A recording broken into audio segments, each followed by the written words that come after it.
Gohan has the potential to become the most powerful of the 12 universes. He just needs to believe in himself and release all that power. That's what Piccolo said to motivate Gohan in Dragon Ball Super Superhero, until finally the form of the prophecy emerges, the most powerful form of all. Known as Final Gohan, the new official transformation of Dragon Ball Super, with fascinating concept and creation by Akira Toriyama, finally fulfilling the expectation that everyone had of Gohan since he was born and appeared for the first time still being a child, showing potential above all. So we were sure that he would be the most powerful Z-warrior. He would be responsible for bringing definitive peace on Earth, preventing any enemy from threatening the planet while he was alive. Akira stated that the name comes from the feeling that the inner beast has awakened.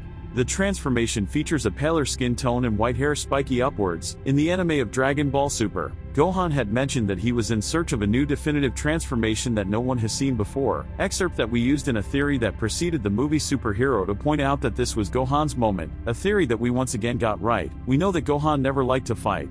He was always pressured by his mother to study and not follow the same path as Goku, but there is also an interesting factor that explains Gohan's lack of interest in battles. The fact is that since he was young he went through difficult situations for a child. He suffered a lot.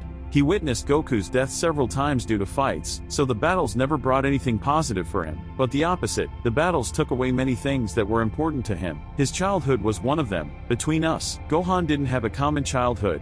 He never managed to live an ordinary life, so this has always been his dream. Gohan has always preferred the human lifestyle, always wanted to study, work and get married, unlike his daughter Pan who mirrors her grandfather Goku a lot and is very excited to be a warrior. And Gohan's final form is the mystical form Revolution, showing that Gohan acquired the power of the Kaioshins. Just as Goku inherited the powers of the angels and Vegeta of the Hakaishins, but Gohan's power is even greater, because the Kaioshins are the most important beings in the work, because they are the gods of creation. They are responsible for creating planets, moons and galaxies. And Gohan having inherited power from these important gods is a privilege, and there is information who claims that his new transformation surpasses even the Super Saiyan Blue. After all, Piccolo said that Goku and Vegeta could not defeat Cell Max. But that is ignoring the achievements of Goku and Vegeta with superior instinct and ego instinct. That is, this information refers to Goku Blue and Vegeta Blue.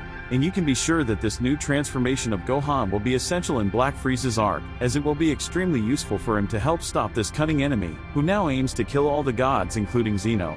And obviously Goku and Vegeta will do their best. It's impossible to stop him and they will certainly need the help of Gohan, who is now at his peak and will show much more of this new power to us. Now how is this all going to happen?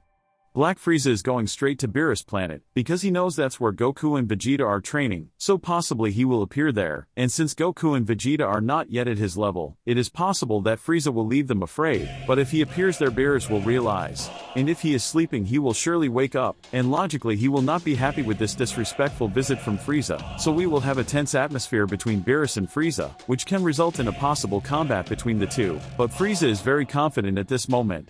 After all, he trained for 10 years in a temple room, becoming the person who most endured being inside that room. Because for those who don't know, there is a very unpleasant, the air is rare and gravity is very heavy, not to mention that the temperature rises exponentially during the day.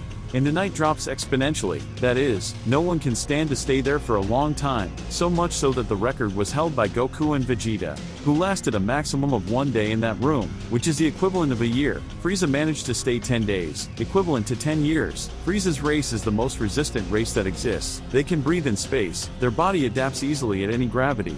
Not to mention that even with his body cut into pieces he will remain alive. That is, Frieza is extremely resistant. This explains a lot how he endured being in the temple room for so long. Now his power is far beyond what we can imagine. He managed to defeat Gas in one blow. Not to mention what he did with Ultra Instinct and Ego Instinct. He humiliated Goku and Vegeta. Now the unanswerable question, did he surpass Beerus or not? Well guys, I believe he equaled Beerus, and he's dying to kill the Hakaishin of Universe 7. That's because Beerus oppressed Frieza for many years. We know that the Emperor of the Universe does not like to receive orders, and even so he had to follow orders from Beerus. He even destroyed the planet Vegeta at the behest of Beerus. He already wanted to do this for a long time, only without needing an order. One thing is fact, as Beerus is a little lazy. We can theorize that he sent Frieza to do the destroyer function while Beerus slept, destroying the planets. What do you think of all this? Comment that it is very important. The video is coming to an end. Don't forget to rate. Thank you very much to everyone who watched. A big hug, and see you. Bye.